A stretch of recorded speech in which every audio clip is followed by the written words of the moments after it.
This week in Jamaica Now, Prime Minister Andrew Holness says he's not contemplating general elections for 2024. Government raises doubts about value of police body cameras in certain shooting incidents. Tragedy. Bodies of man and woman washed away in floodwaters from Tropical Storm Rafael found. And more questions about JDF's systems raised in the Keith Clarke murder trial.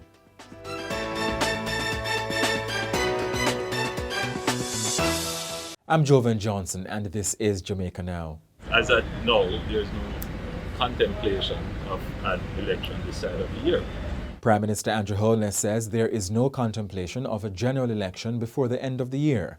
Parliamentary elections are constitutionally due by September next year. Mr. Holness's comments follow a recent public opinion poll by Don Anderson's Market Research Services Limited, which shows the opposition People's National Party PNP holding a 9-point lead over the ruling Jamaica Labour Party JLP. The PNP has also been pressing Holness to call a general election. But speaking on Wednesday, Mr. Holness said while elections are essential to democracy, they can also disrupt the government's policy cycle. And we are at a very critical stage now in our economy, the development of our economy. So we try as best as possible not to allow politics to disrupt good policy. So yes, we do focus on the politics, we do our by-elections, but we try to do them in a way that does not disrupt the national affairs. Mr. Holness says while democracy always has a price in terms of the cost of the machinery, it is nowhere as expensive as anarchy and chaos. The Jamaica Labour Party's Suzette Barton and Delroy Dawson of the People's National Party will face off in a by-election for the Aenon Town Division that could decide control of the Clarendon Municipal Corporation. The two teachers were officially nominated this week for the election to be held on November 22. The JLP currently holds 11 divisions in Clarendon to the PNP's 10. A tie would allow the party with a popular vote to choose the mayor and the chairman. The PNP won the popular vote by 57 votes in February's parish polls. The by-election was called following the death of Marjorie MacLeod McFarlane on September 1. In a shock result, Mrs. MacLeod McFarlane, who represented the JLP, won the division in February, ending decades of PNP control. Her death reduced the JLP's count to 11 divisions. In February's polls, Mrs. MacLeod McFarlane got 1,403 votes to Mr. Dawson's 1,311. And the JLP's Winston Downey and the PNP's Yvonne Rosemary Shaw were nominated for the by-election for the Morant Bay division. Meanwhile, the JLP's Marisa Dalrymple Philibert and Duane Smith have been nominated to contest the by-elections in Trelawny Southern and St. Andrew North Western, respectively.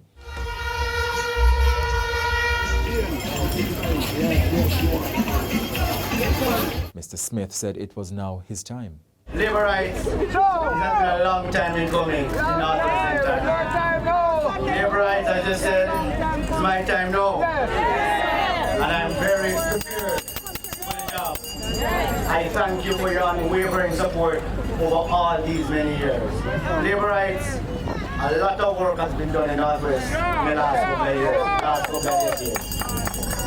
And I'm here to add onto the work that has already been done. And I said inside, and I said to the Prime Minister, and I said to the Deputy Leader, Minister of Responsibility for Local Government and Community Development, Northwest St. Andrew has a road problem. We have a lot of roads that needs to be fixed. Happily, our newly minted Minister of Finance has said that resources is not going to be a problem. Mr. Smith was tipped to replace his father in 2018, but he had to give way to Dr. Nigel Clarke, who resigned recently. If Mr. Smith wins, he will give up his local government position as councillor for the Chancery Hall Division in the Kingston and St. Andrew Municipal Corporation. Two independent candidates, Carl Marshall and Rohan Banks, were also nominated. The PNP is not contesting by-elections at the parliamentary level.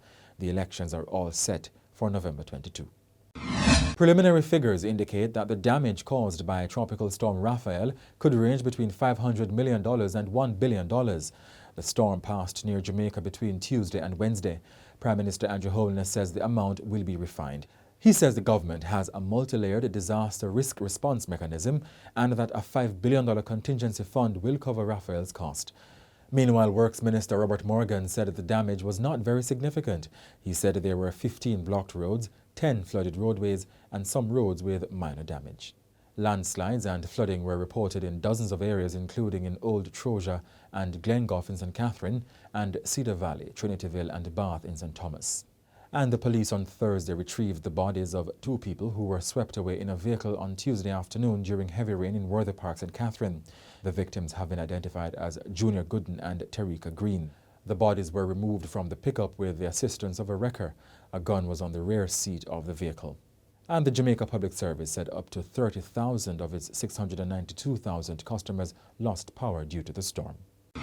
National Security Minister Dr. Horace Chang has declared body-worn cameras to be of very little value in fatal incidents involving the police. His position comes after the Independent Commission of Investigations (INDECOM) again raised concerns about the lack of footage from functioning body-worn cameras in shooting incidents involving the police.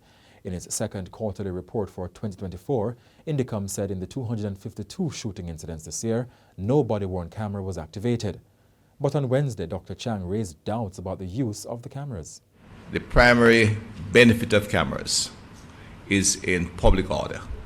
So when police officers apprehend vendors on the street, people disposing of garbage, at events that might be too loud, and they seek to apprehend, they have to remove equipment or take away vendors, which we are going to change in terms of how we deal with that. But those are situations where cameras are of value, and we have heard very little of anything of that sort, where policemen are seen brutalizing citizens. In a homicide situation, which is being emphasized by both some public interests and individuals, and it's their right to do so on INDECOM, it's of very little value. If you get in combat with a camera on your chest, first of all, you're going to die because you're being shot at. And the JDF has used them before in the helmets, and they proved quite invalid because they fell off, they got knocked off, and they have very little value in those situations. So the first person we're equipping are the PSTB formation, which is dealing with the public in public order. And Dr. Chang has lauded the security forces for a 15% reduction in major crimes in Jamaica from January to November 4 when compared with a similar period last year. He said there were 233 fewer murders, representing a 19% decline. There was also a 9% cut in shootings, 28% decline in rapes, and a 21% drop in robberies. The minister expressed concerns about the recent cases of mass shootings, including attacks in Cherry Tree Lane in Clarendon and Bowen Road and Pleasant Heights in Kingston. Another feature of our success by the police has been the significant reduction in incidents of multiple murders. While the recent three have shaken the society, in a sense it is more a reflection of the fact that the society has gotten less, hearing less about multiple murders, and when they happen, it does create a sort of social shock. And indeed, we are concerned about them as everybody's society. At this point last year, there were 78 incidents of double murders with 156 victims. This year, there have been 40 such incidents with 80 victims, and we continue to take action to reduce that kind of activity. And I'll allude to it as we proceed. Quadruple murders have been halved from 4 incidents with 16 victims to just 2 incidents, resulting in 8 victims. Jamaica's political leaders have congratulated Donald Trump on securing victory in Tuesday's presidential election in the United States. Mr. Trump will take office in January.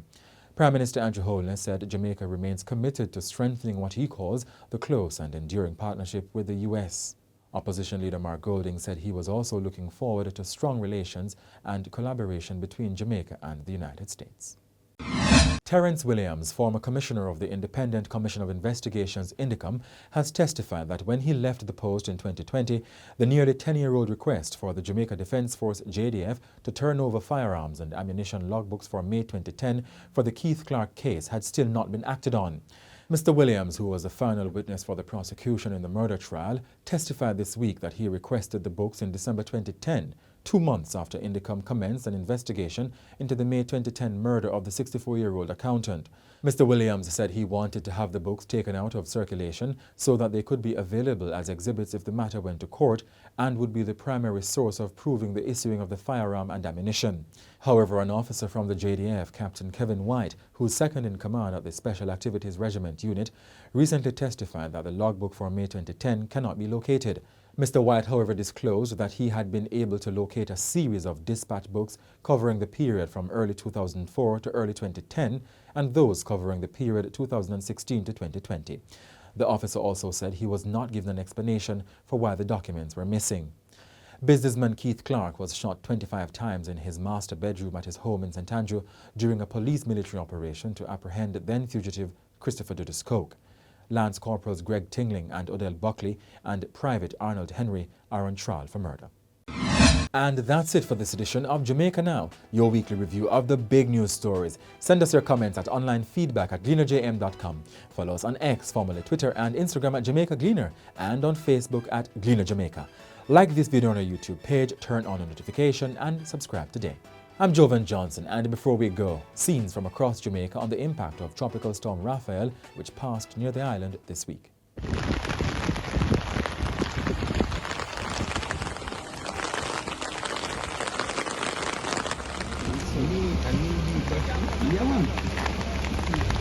We used to be one community with Brandon Hill, but not anymore because of that brockway. So now when this one happened now, it's worse because a piece more of this community got abandoned now with that. You understand?